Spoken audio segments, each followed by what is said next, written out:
Hey folks, Roland Martin. Welcome to Roland Martin Unfiltered, live from Los Angeles. Folks, it is an absolutely busy day in politics. We'll break down voter suppression happening in Georgia, where the man who keeps the voting rolls is running against Stacey Abrams, yet he is doing some things that are going to impact whether or not a number of African Americans, thousands, will be able to vote in November. We'll tell you exactly what is going on. We'll also go to Florida, where we'll focus on the hurricane now being downgraded, but also what's happening in politics, where Andrew Gillum is being attacked by Republican Ron DeSantis, still running ads in the middle of a hurricane. The hell is he doing?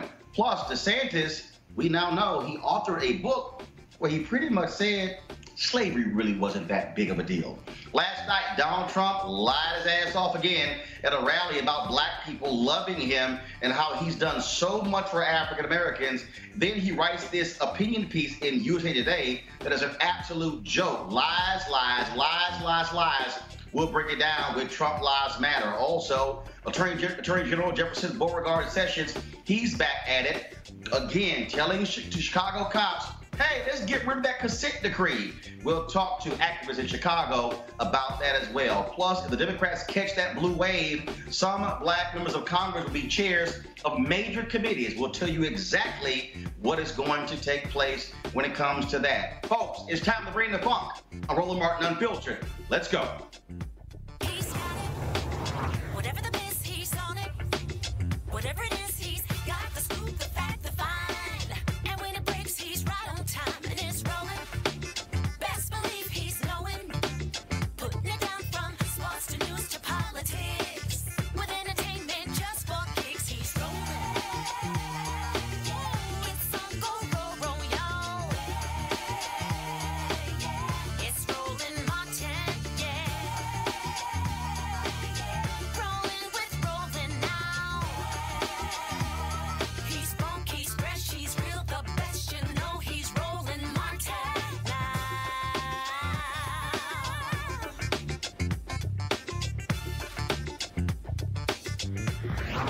Martin. Folks, the blue wave comes in November. Democrats all across the country will be winning lots of races, potentially taking over the United States House, potentially the United States Senate, and cleaning up even when it comes to gubernatorial elections. One of the big reasons for that, African Americans, especially black women, turning out in huge numbers. People are registering left and right, but What's happening is Republicans are continuing massive voter suppression efforts in Georgia, where Stacey Abrams is running for governor on the Democratic side.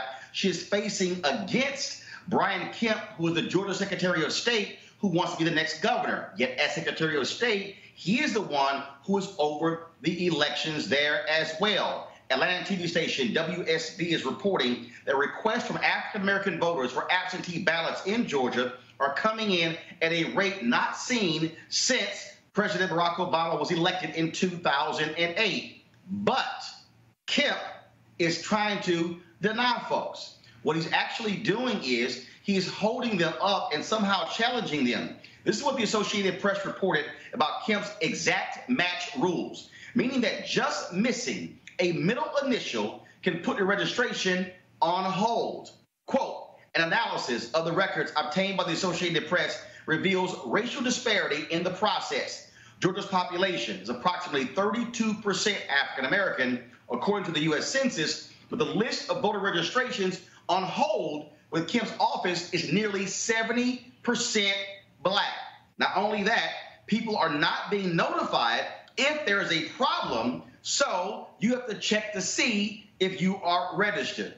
Folks, what in the hell is going on there in Georgia? These are some of the things that Republicans are doing all across the country. In fact, in Missouri, a federal judge slapped down the Secretary of State in Missouri who put out some misleading ads literally saying that voters in Missouri needed their voter ID to vote. That is not the case. In the Supreme Court, they've also upheld a voter ID bill in North Dakota that many say will actually hurt Native Americans. Why? Because in North Dakota, they require you to have a physical address and not use a P.O. box. Well, those Native Americans who live on reservations, they don't have those addresses. They're using P.O. boxes. So several thousand Native Americans may not be able to vote in November as a result of the Supreme Court holding up this particular issue. And so we're seeing this. Why does that matter? Because you've got a critical U.S. Senate race that's happening there as well. Folks,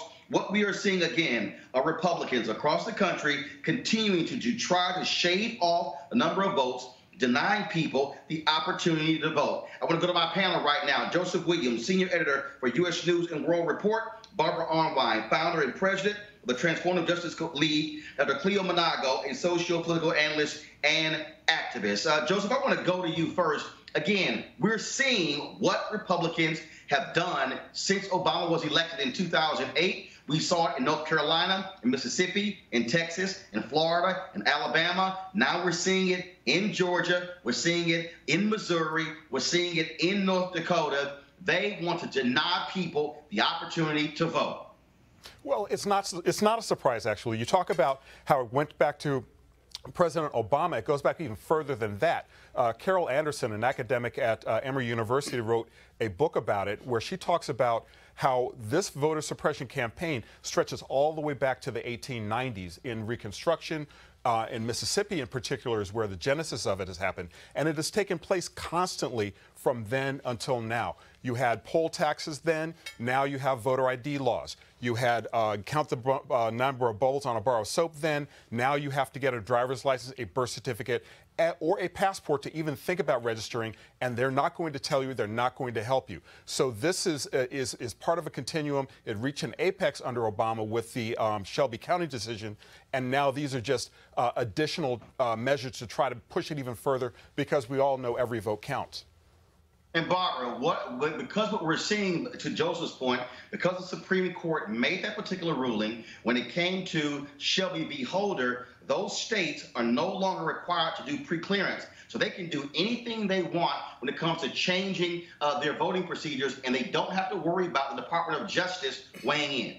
Because you have Jeff Sessions as the Attorney General, and everybody be very clear, that whole act that you saw, happening with Lindsey Graham in South Carolina is because he is on deck to become the next Attorney General after the midterm elections. So we got to be very clear that when it comes to the Department of Justice, there is no justice to be found for African Americans seeking equality at the voting place, seeking no non-discriminatory voting rights. So what I want everyone to remember, is that it's not just the Supreme Court.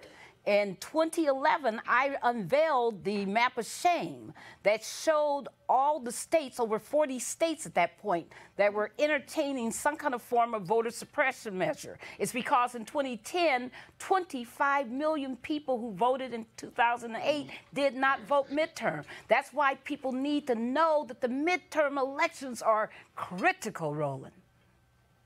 Cleo, again, we have seen the games Republicans have played for a long time, and again, what they desperately need is to shrink the electorate, shave off several thousand votes, because they are afraid that America is becoming more black and brown. Well, what concerns me is that, as you just said, they were doing it a long time, and my question keeps being, why don't we anticipate this and do what we can to block the likes of Kemp in terms of his activity much before the election, knowing how the Republicans can operate? Stacey is doing really well in Georgia. I mean, everywhere you drive around, her signs are up, and they're really, really nervous because they usually control it on the state level. So we should expect this. George Bush did this in Ohio, in the Midwest. This is not a surprise. What are we going to do going forward and immediately to prevent this, to anticipate knowing what they always do? Well, here's what needs to happen is what State Representative Alicia Reese is trying to do in Ohio. Change the state constitution to have a voter bill of rights, as opposed to every 2 or 4 years trying to go to the courts to change these things. We're seeing the ballot initiative in Florida. That's about polling at about 72% to give formerly incarcerated folks the right to vote. She has been desperate to get Democrats, to get progressives, to get these billionaires to fund this initiative, because it's already been certified. If they can get the 330,000 signatures needed to put on the petitions, get it certified, they can put it on the ballot. Unless we begin to say, fine, the Supreme Court not going to do their part. If you change the state constitutions, Barbara, and I know that's expensive, I know it's difficult, but if you change the state constitutions and you put in the state constitutions the affirmative right to vote, which does not exist in the U.S. Constitution, then we're not dealing with these same games being played by Republicans. And absolutely. And that fight is not only, in Ohio and other states, but Michigan. They have Promote the Vote, where they are pushing, for their state constitution and for their legislative requirements, greater access to the ballot box. These are, our efforts. When you were talking about, and you mentioned the absentee voting flood that is happening in Georgia, that is activists on the ground. I've been working with them who are doing that work. They're having what they call pews to the polls. So they're at churches where people are filling out their absentee ballots, and they're helping people to make sure they do them right and get them in the mail. So we know that our fight right now is against, all of this voter suppression, but it's for better, voting rights, including automatic voter registration. If you have AVR, as 13 states do, mostly white states, predominantly white states, but if you had automatic voter registration, 90% of your problems go away. So that's, one of the big things. Same-day voter registration is absolutely key. Online voter registration, right now, just think about it. Yesterday, 15 states closed out their voter registration. And of that 15, 4 people had almost 0 options on the last day, because all they could do is try to download a form and put it in the mail. It had to be postmarked that day. What people who had online voter registration could register all the way up until 11:59 p.m. That's what we're talking about. We're talking about really changing the dynamic where people don't see this as just an electoral battle, that we create permanent infrastructure where our whole battle is 24/7, 365 days a week, where our children don't only go to church and just attend, something called Bible study, but they do freedom school study, so they know what it means to vote and why the vote is so important to our freedom. But what, if anything, on a policy level can, like the Congressional Black Caucus, do in terms of a policy to minimize these interruptions of a They democratic can't. process. They can't, because the problem here is that by the Supreme Court and Shelby v. Holder pretty much gutting this Voting Rights Act, you no longer have the pre-clearance requirements. The Congressional Black Caucus can't do anything because you have a Republican, Sensenbrenner, who is from Wisconsin. Even though he has a bill many CBC members don't like, he at least is saying, the Supreme Court said Congress needs to fix the formula because it's outdated. Right. Sensenbrenner, Republican, put forth a bill. He had about 10 or 12 co-sponsors 2 Congresses ago. This current Congress, he's got 3 or 4. So Republicans are like, we don't want this. They have no effort. You have Bob Goodlatte of Virginia, who chairs the House Judiciary Committee, does not want to call any hearings. You don't see the Senate Judiciary calling any hearings. Republicans don't want to change the Voting Rights Act. They don't want to improve it. And so since that's the case, we cannot depend on the Supreme Court. We can't depend on Republicans in Congress. The only way to go about this, we're going to have to go state by state. And frankly, we don't have to even target all 50 states. What you do is you target the states with the highest concentration of black voters, and you put it in the Constitution. And Joseph, real simple, white folks aren't going to vote against guaranteeing the right to vote in the Constitution, because these voter suppression efforts are impacting elderly white people, like in Wisconsin, young white voters, like in Wisconsin and North Carolina as well. And women, they are lumped in oftentimes with people who have struggled to maintain access to the vote. What you're saying, Roland, is 100% correct. You can't depend on Congress at this moment. Until things flip, nothing's going to change. The second thing is you have a very real threat in Supreme Court Justice Brett Kavanaugh, who, with Supreme Court Chief Justice John Roberts, both worked together in justice departments to repress the vote under Nixon and under Bush and under Reagan to a degree. So what you also have now are volunteer squads that are going state to state to register people who help them get the documents that they need, help them get the kind of access to the polls that you're talking about. The problem here also, it's a great setup, but the problem here is money. And that's one of the things that Republicans are depending on, is the fact that this has to be a volunteer effort. This has to be an effort outside of government, and it's going to cost a lot of money. One of the reasons why... Again, let me explain to everybody who's watching, because you might be saying, oh, it's all emotional. No. A federal panel found that in North Carolina, Republicans in North Carolina had a laser-like focus on black voters. They were specifically asked in emails, when are African Americans voting in early voting? 70% of African Americans in North Carolina voted the first week of early voting. So what did they do? Got rid of all of the early voting locations during the first couple of weeks, and they only had 1 location open in each county. Guess who copied that? Ohio. Other states saw it. So what Republicans are doing, Barbara, and I got about 45 seconds before I go to the next topic. What Republicans are doing is that they are finding, they're threading that needle. They're finding the legal ways to shave off 5,000, 10,000, 15, 20, 30, 40,000. And then all of a sudden you look up, we know from the studies, upwards of 200,000 people in Wisconsin were impacted by their voter ID. And in the last election, a federal judge called in Governor Scott Walker, even though the Obama Department of Justice okayed their voter ID and said, why are you dragging your feet issuing voter IDs? So even though they got the law approved by DOJ, they still were dragging their feet in delivering the IDs because they did not want those folks to vote. Barbara, final comment before I go to the next topic. Yes, and the most important thing for us to know is that you can only win, as Reverend Jesse Jackson says, if you fight.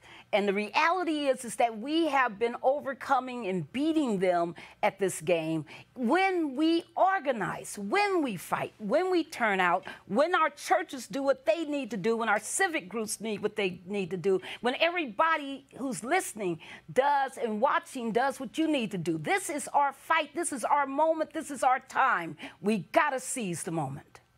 All right, folks, let's move over to Florida, where there's a major hurricane that's already had landfall hitting the Florida Panhandle, the worst it has been hit since the 1800s. Winds gusting 110 miles an hour, and of course, tides about 13 feet than normal. You also have, of course, what is happening there, a political storm in Florida, where you have huge campaigns taking there. First, the right to restore the voting rights of those who formerly incarcerated. A Senate race pitting Governor Rick Scott, against, of course, longtime Senator Bill Nelson. Then you have, of course, the race to replace Scott as governor. Ron DeSantis, former member of the U.S. Congress, as well as Tallahassee Mayor Andrew Gillum. Now, Gillum suspended campaigning to focus on the hurricane, but the Florida GOP thought it was still a good idea to run this ad. After the hurricane, we had no electricity for over a week. Utility companies lined up trucks to restore power, but as mayor, Andrew Gillum refused help from workers. The trucks just sat while people suffered. Incompetence or extreme politics? I don't know. But leaders are supposed to help people in tough times. And Andrew Gillum, he didn't help us. He failed us. First of all, Joseph, I want to go to you first. How despicable. Normally, when you have a major event like a hurricane, political campaigns actually suspend their commercials. For the Florida GOP to run that ad when a hurricane is on its way is shameful. They've been getting criticized, folks all over Florida, saying, how dare you even do such a thing. I even saw a tweet from Elise Jordan, who is a Republican contributor to MSNBC, who also criticized that. These are the games that Florida Republicans are playing. You're attacking a guy about a hurricane when a hurricane is hitting the state as we speak. That's not leadership. No, it's not leadership, but it also is indicative of what we've become or what we've reached in terms of the Republican Party. Again, part of a continuum. Stuff that used to be despicable and abnormal isn't anymore. Stuff that used to be behind the scenes is now out in the open. So it doesn't surprise me that they would run this ad. It also doesn't surprise me that people would criticize them. But what also, the third thing that doesn't surprise me is the fact that they probably really don't care. At this point, it's about holding on to power. At this point, any means necessary, anything we have to do to hold on to the power. And that, again, stretches back to the whole voting rights issue that we were talking about, excuse me, about the fact that you're willing to cheat to win because you know the numbers are not on your side, the trends aren't on your side, and history is not going to be on your side. So the ad itself is not mind-boggling to me. What is mind-boggling is the fact that we're even talking about them having done such a thing. All right, the Super Black, I know you're going to appreciate this here. Ron DeSantis, of course, began his campaign using the phrase monkeying around with referring to his black opponent, Mayor Andrew Gillum. But now Gillum has something else. It turns out that Ron DeSantis, in 2011, wrote a book called Dreams from Our Founding Fathers, where he attacked President Barack Obama. And this is what DeSantis wrote about slavery. Quote, some of the notorious compromises that demonstrated a toleration of slavery, such as the federal ratio, which allowed the slaveholding states to count 5 slaves as the equivalent of 3 free citizens, were even thought to be necessary to ensure ratification. And check this out. Counting slaves as less than a full person for purposes of representation benefited anti-slavery states. Now, Cleo, Ron was also saying that, well, you know, even though they ratified slavery, they also put the provisions in the Constitution, which allowed us 75 years later to fight against that and actually have the Emancipation Proclamation. And so, ooh, thank you, boss DeSantis. We sure appreciate all the good work y'all did to allow us to be able to fight for our freedom some 75 years later. Thank you, boss. Pretty much. I mean, I've told you and I'll tell you again that these people are desperate. I think they're sociopathic and crazy and really want to stay in power no matter what. Like the brother just said, they're desperate and they really are doing anything to stay in power. So, I mean, what else can be said? This is not surprising at all that this guy had this perspective, at least as out there. Many of them don't have a published book that actually puts their perspectives on Front Street. Many of them feel this way, but I don't really believe they're thinking or saying about black people in terms of inferiority is how they really feel. It's just a smokescreen so they can keep the myth of their superiority in place and for the rest of us to fall forward. But none of this is surprising, not at all. And Barbara, again, this is the guy who wants to be the governor for all citizens in the state of Florida. Yes, and we know that this whole fight to preserve and to promote, you know, white supremacist patriarchy in the United States is, this is what this fight about, with some layering of autocrats, for an autocratic, state on top of it. But what we got to understand is that, these folks are going to lie, they're going to dissemble, they're going to use anybody they can to hide behind and do everything they can to hold on to this power. Senator Grassley, that was there presiding over the whole Kavanaugh hearing, and let's be very clear, he's the same man that's blocking any hearing on the Voting Rights Act amendments in the Senate. So these are the same people, misogyny, patriarchy, white supremacy, all go together. People get this stuff confused. They think you got white women over here, black people over there. This whole thing has been there since the beginning of this country. It was founded as a white supremacist, patriarchal order. And that has not changed. When you look at the United States, think about this, Roland. The United States is 104th out of 190 countries in women representation in government. 104th. We failed 9 slots in the last 6 years, from 95th to 104th. We're going backwards. So it's very important for us to understand what we're up against, because if we don't see the totality of the challenge, then we don't get it right.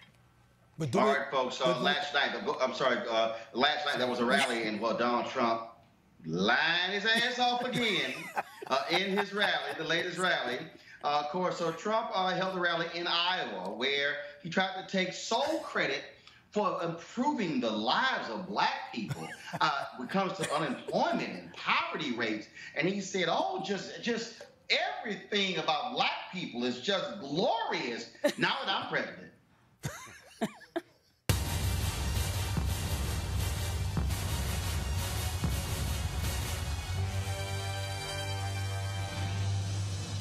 African-American unemployment has reached its lowest rate ever recorded in the history of our country.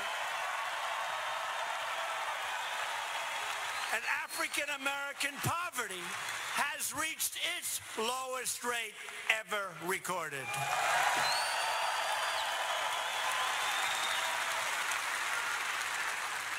And Kanye West, who gets it, and Big Jim Brown, how do you think he'd do in the NFL today? Bum, the greatest. But they're coming over to the White House very shortly. We're going to have a little lunch and talk about it, but they get it. How do you win when you hear those numbers? Because the Democrats for 100 years have been promising African Americans, Hispanic Americans, Asians. They've been promising everything. Nothing happens. Here we are, less than 2 years, the best employment numbers, the best numbers they've ever had in virtually every category, every category.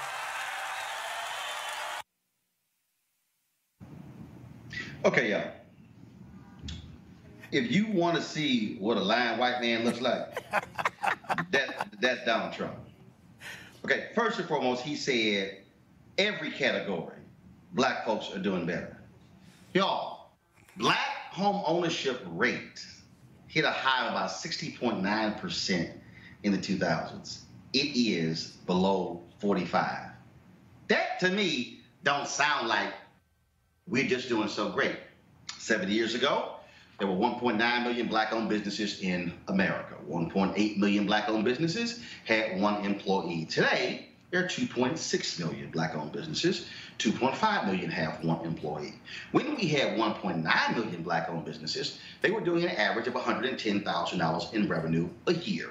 Today, with an additional 700,000 black-owned businesses, they're doing an average revenue of $54,000. I'm sorry, please, Joseph, tell me how things are just going so great. And I really got to have you, Barbara, and Cleo address this here. If Trump is just so amazing for black people, why won't he come talk to the NAACP and come talk to the Urban League, or go talk to Rainbow Push, or National Action Network, or the National Association of Black Journalists? Why won't he sit down with members of Black Press? See, I figure if it's all gravy, oh man, you should be willing to talk to people. But no, you go to one of the whitest states in America and tout how great black folks are doing? Well, it's I don't even know where to start. I mean, honestly, he won't go to any of those organizations because he knows this stuff is not true. Right. And there are two words that keep him from doing that: reality check. All right, number one. Number two, these are statistics, made-up statistics for white people. They're not for black people, because black people would say, listen, what are you talking about? This is nowhere true. Go down to Decatur, Alabama. Go down to Jackson, Mississippi. Go even to the South Bronx. Go anywhere, and you will find that we still have very real, very serious challenges as far as black unemployment is concerned. And even if you put those numbers in context, even if you assume that he's telling the truth, black unemployment has historically been double that of whites. So even if he is telling the truth, and we have a 3 percentage point unemployment rate among broadly America broadly, that still represents a 6% unemployment rate in African Americans. So that's roughly, one out of every, I get the math wrong, but anyway, the point is there are still problems in the fact that we still have an unemployment rate that's double that of whites. He's making this stuff up. It's not true. He doesn't want to come clean on it, and it's not for our consumption anyway. But why should he come clean? What he's done has worked.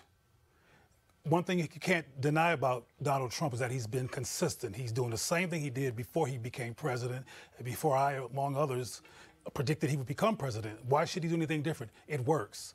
And also, there's something that we may or may not be realizing here. On the way over here, I was in an Uber, and I was talking to a young lady, a black woman, about politics, and she talked about how she appreciated how passionate and real Donald Trump was, as opposed to how stoic other presidents have been. She appreciates his emotionality, his realness, and not that I think that's sane or something that people should actually follow. The bottom line is that the optics, the passion, the quote-unquote realness that he says, because people don't do any research. And when when he was running for president, CNN and other places would line up some of his lies. The man became president of the United States anyway, so it works. But Leo, you nailed it, and I've heard the people say, I know he lying, but he speaks his mind. But that, Roland, that's because... It's like, have y'all lost y'all damn mind? It's like, I know he full of it, and he just making stuff up. But he gonna tell you what's on his mind. Like I keep saying, dude, I'm in Los Angeles right now. I can walk out this building, and I can run into a babbling idiot on the street who gonna be hollering, yelling, cussing, anybody walk by. He's speaking his mind. I don't want his ass to be the president. But Roland, you got to remember that the whole basis of this country was built on lies. Thank you. The narrative, the popular narratives about the United States are all lies. Yes.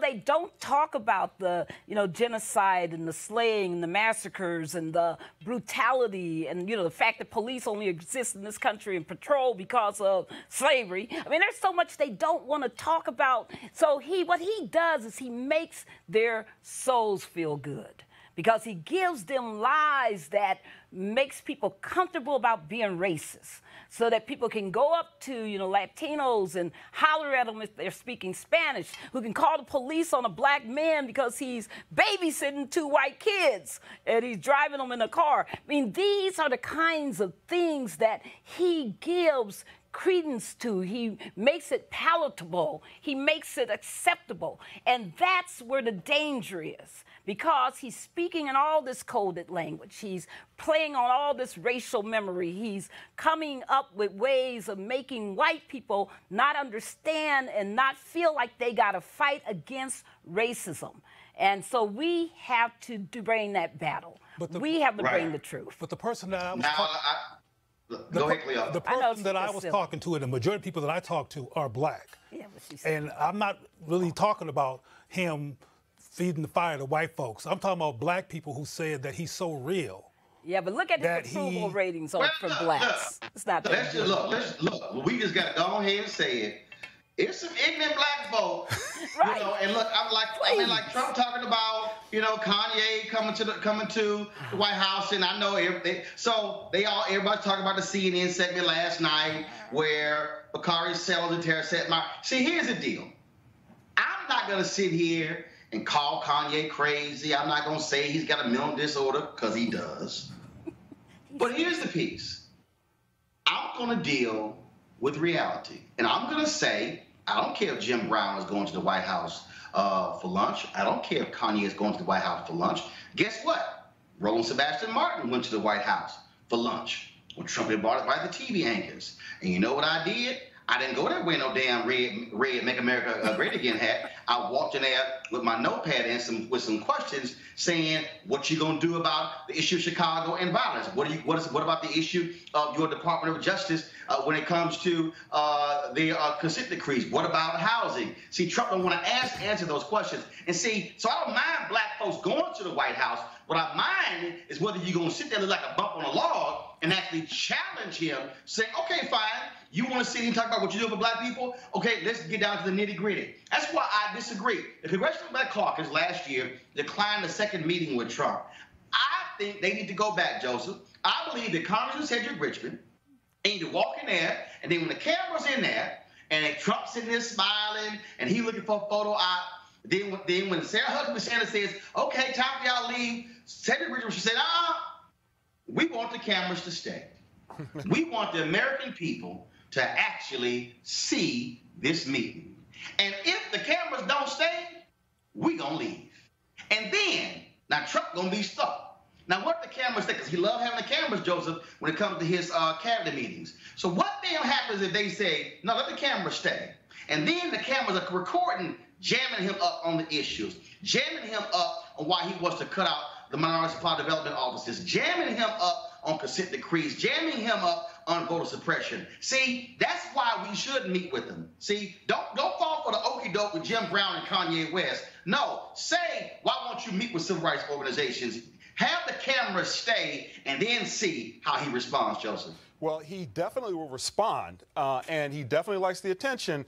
The response is probably not what he would want to do, and he probably would deliver some kind of a platitude that would disappear in the ether as soon as the camera stopped. So we know that he does like attention. We know that he can be pressed on the issues. If he's not prepared, that's the sweet spot where you get some real traction on some of the issues. Now, he never will. I'm gonna tell you what you're gonna get. I don't know about that. I'm unfamiliar with that. And then they'll be looking around like, "Ooh, that wasn't on the agenda." No, see, but he doesn't like to look bad. So if that doesn't, my point is, if you're the Black Caucus, don't send a letter saying we're not going to meet. Say no. We welcome a meeting. Well, we love. But to Roland, meet.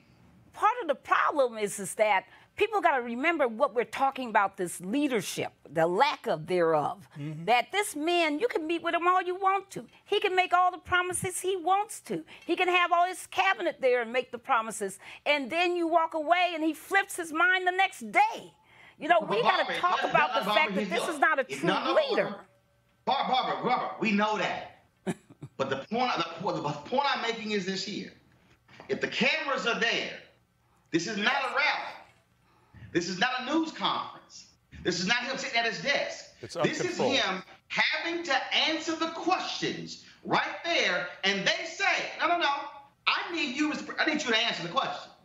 I need to know, Mr. President, since you say black-owned businesses, since you say it's all about black folks and doing great, does your budget call for the elimination of the only federal agency that is there to help minorities launch businesses? Yes or no? Cameras on. To deal with truth. See, that's why Candace Owens and Charlie Kirk are Talking Points USA. Candace running around here, she challenging Bakari Sellers to debate, and Don Lemon, she challenging over here to Alexandria Ocasio-Cortez. They challenging the boy who plays Superman or Captain Kirk or one of them doggone characters. They challenging everybody. But for 3 months, I've been waiting to get in that ass. Roland. For 3 months. Roland, we keep telling them. He won't listen to us. We keep telling them they're not going to debate you. Roland, hold on. October 3rd, I sent Charlie Kirk a direct message, a DM on Twitter. He ain't said nothing in 8 days. Because, see, they don't want that heat. And, see, my deal is the way you deal with Trump and the way you deal with the Trumpettes in the Trumpites is you challenge them and say, y'all want some of this?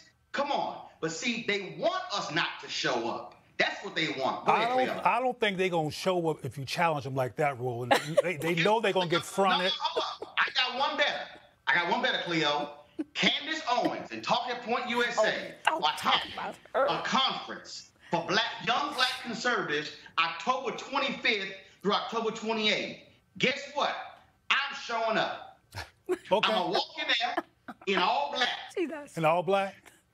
With my camera, just like you looking right now. I might walk in there looking like Wakanda. We gonna have the cameras with me. And matter of fact, I'm gonna see if they try to throw us out.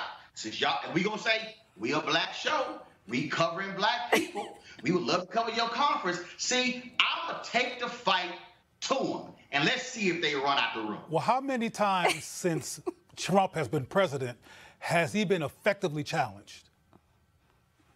because he knows how to dodge. Nobody has effectively He's challenged him. weaves and dodges. So how? They scared too. Well, that's the Congressional Black Caucus and these people that you're mentioning who should do what they should do, they're not doing it. I think a real important question is to unpack why they're not doing it. What's up with folks? Why are people traumatized or disoriented or fearful? What is going on? Particularly when they're in policy-making positions. Well, remember that they met with him and they left that policy manual. He asked for the policy manual. They gave it to him. He never responded. I mean, come on. You know, they realized that they were wasting their time. And they did not. That's what I'm talking about. You can't leave the manual. You leave the manual and say, oh, no, we'll come back for a meeting. We'll come back. Cameras, I want y'all to stay. That's all I'm saying. So again, here's my deal. If Donald Trump wants to respond back with the facts, I'm like, let's go. But while you got your sheet, I'm going to have my sheet. And I'm going to sit here and nail you, and it's going to be on camera, and then you can't keep sitting here lying. And I'm telling you, that's why Candace Owens don't want to debate. Charlie Kirk don't want to debate. That's why I straight up whooped that ass of Larry Elder in 2016 in Los Angeles, because he want to lie too. That's why I'm telling you, because the deal is what they're used to these soft brothers and soft sisters who not gonna come at them and gonna come at them hard with the facts. Well, maybe you should be strategic. Maybe you should pretend to be soft and do a week do a week of soft performance so they can be open to you, and then do a Trojan horse thing and drop the black bomb when you get up in there. I can't. You can't do soft. That's not working. That's just. You can't do soft. I can't do soft. Well, I'm trying to give you strategies in which to actually engage these folks like you want to. You come and say, "I'm gonna get you." I'm gonna give. You know, they gonna laugh. They're not gonna let you in. Cleo, I'm just letting you know right now that ain't gonna happen. I'm just letting you know right now that is not gonna happen. Okay, so I'm just gonna let you know. All right, y'all. I'm gonna go to a break right now. We come back. We're gonna talk about this potential blue wave that's on its way. This tsunami. Will it wash out Republicans? Will it wash in Democrats with a conscience? We'll break it down next. What you want? Baby, I got it. What you need? You know I got it. All I'm asking is for a little respect. Just a little bit. Just a little bit. I ain't gonna do you wrong. Well, you're gone. I ain't gonna do you wrong, 'cause I don't wanna. All I'm asking It's for a little respect. Just a little bit.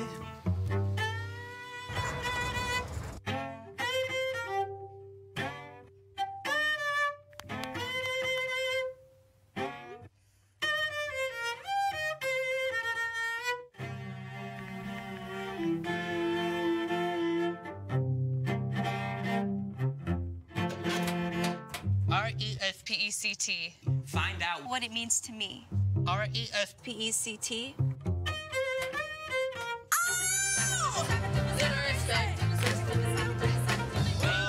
Yeah. A little respect. Just a little bit. And I keep on trying. I ain't lying. It's easy to register. Text We All Vote to 97779. A little respect.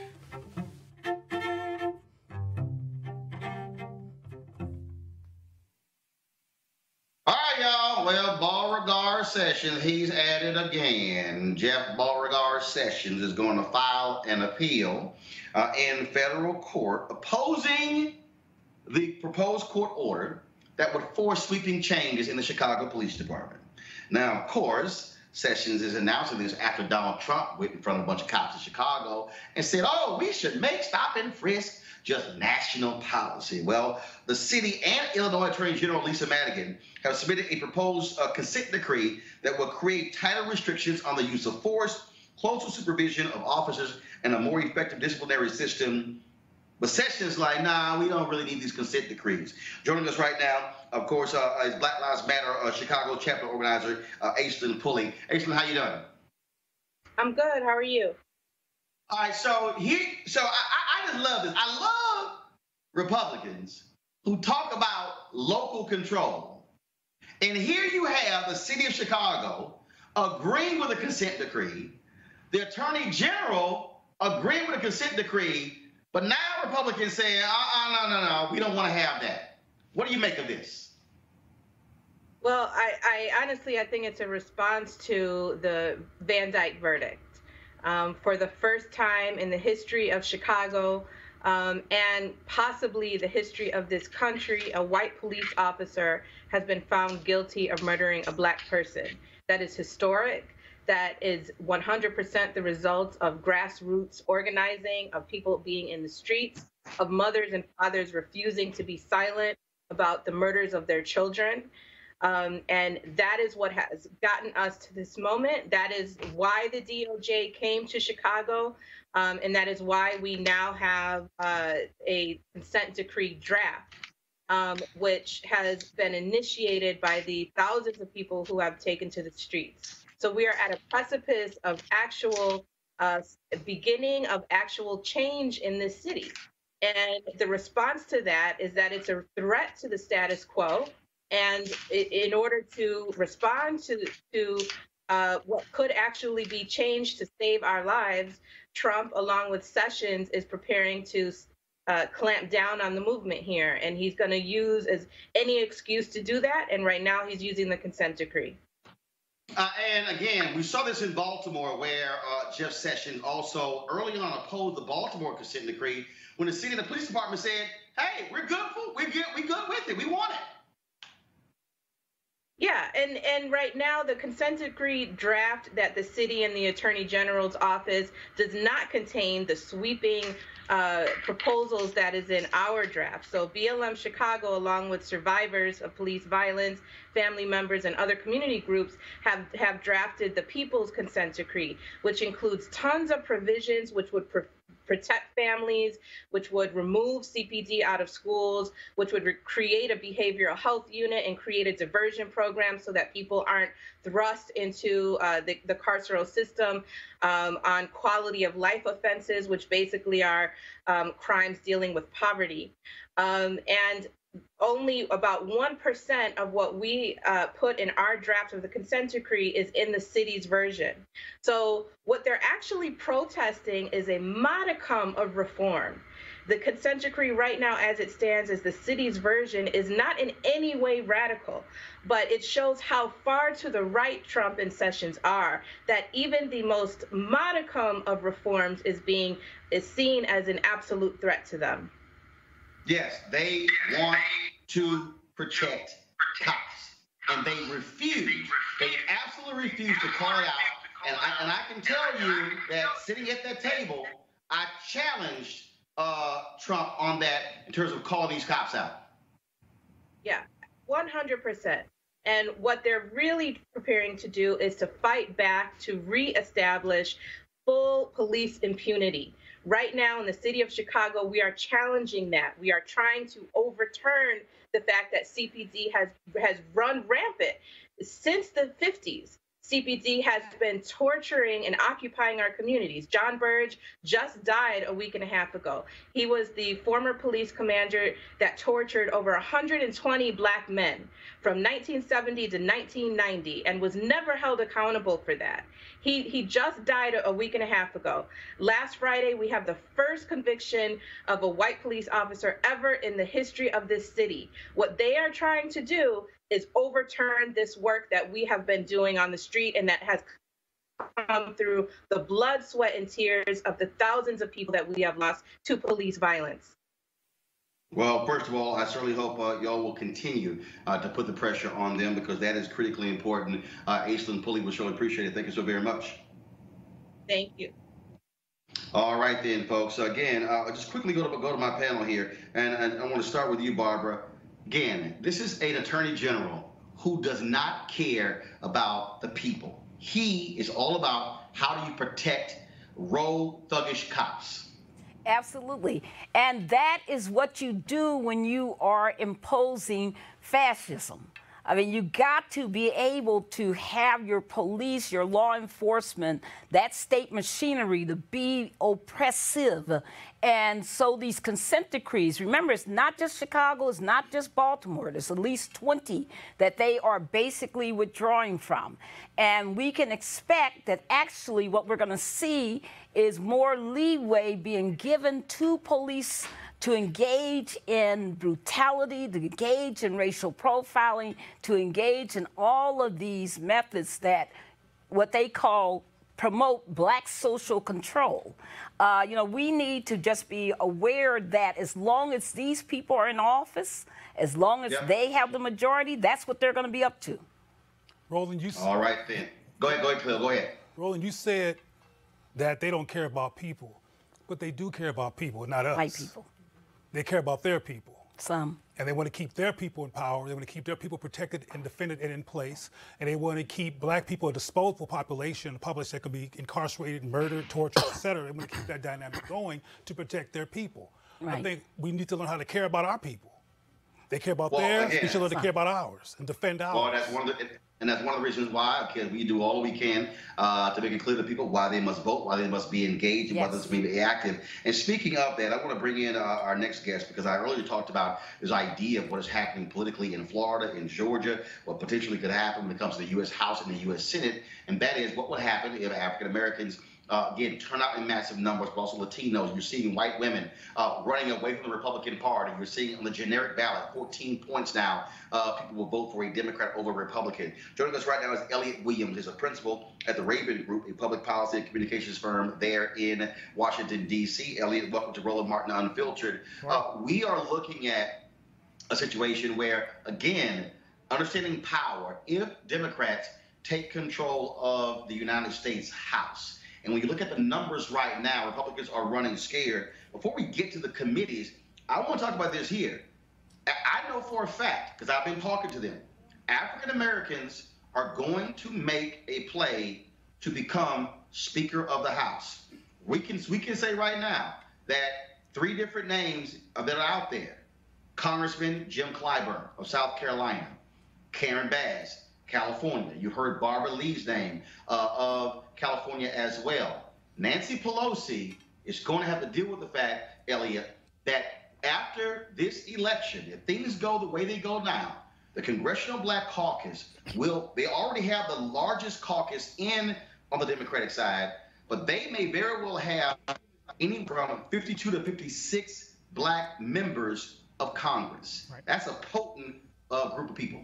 Right, and you also left out Hakeem Jeffries from New York. A number of people have talked about him potentially as, if not running for Speaker, one of the senior positions in House leadership there. Look, African Americans do represent a very strong portion of the Democratic caucus and certainly could challenge the Speaker or any of the other leadership roles. I mean, and I think we're going to talk about, my firm put out a report on diversity in the next Congress and the effect that number one, that people of color and LGBT individuals and women represent a significant portion of the Democratic caucus and will, play a huge role in the next Congress if the Democrats are in fact to take power.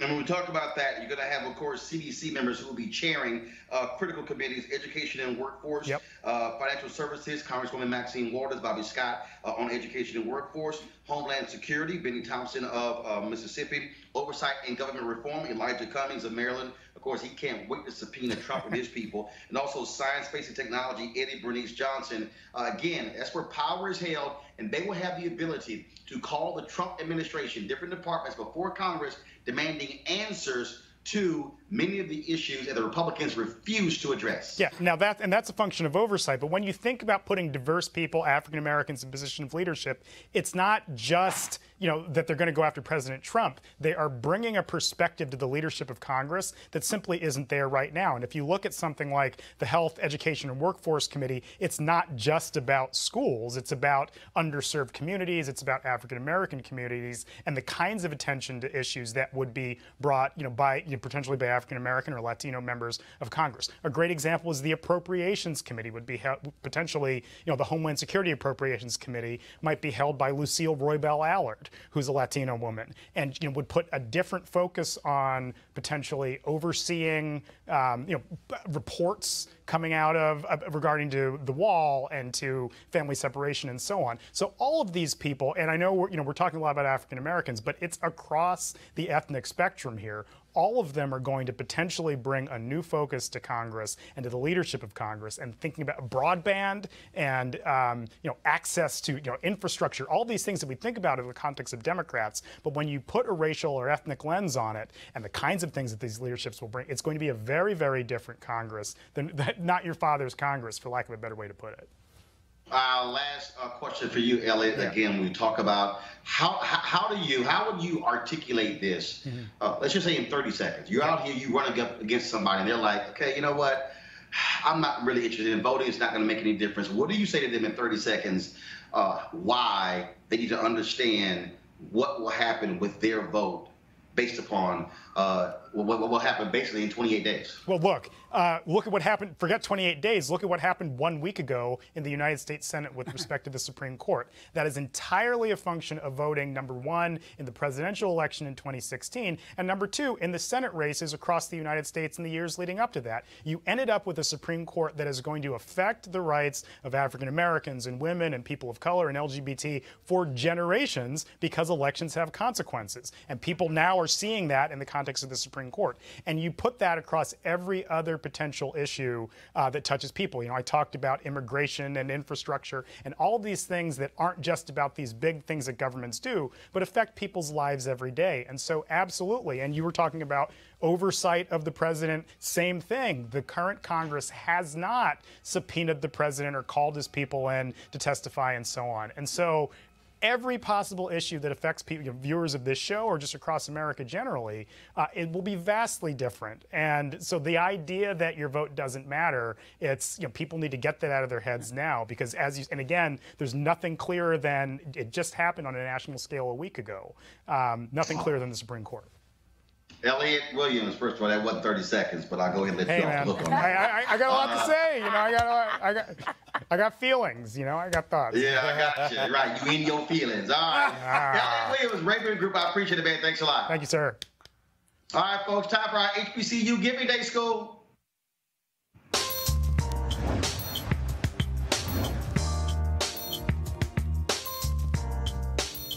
Shout out to Savannah State University, folks, founded in 1890, the oldest public historically black university in the state of Georgia. Of course, notable graduates include Shannon Sharp of Fox Sports. All right, folks, that is it. Roland Martin Unfiltered. Big shout out to Cleo Super Black Monago, Barbara Arnwine, as well as Joseph Williams. Thank you for joining us on our panel. All the rest of our guests, thank you so very much.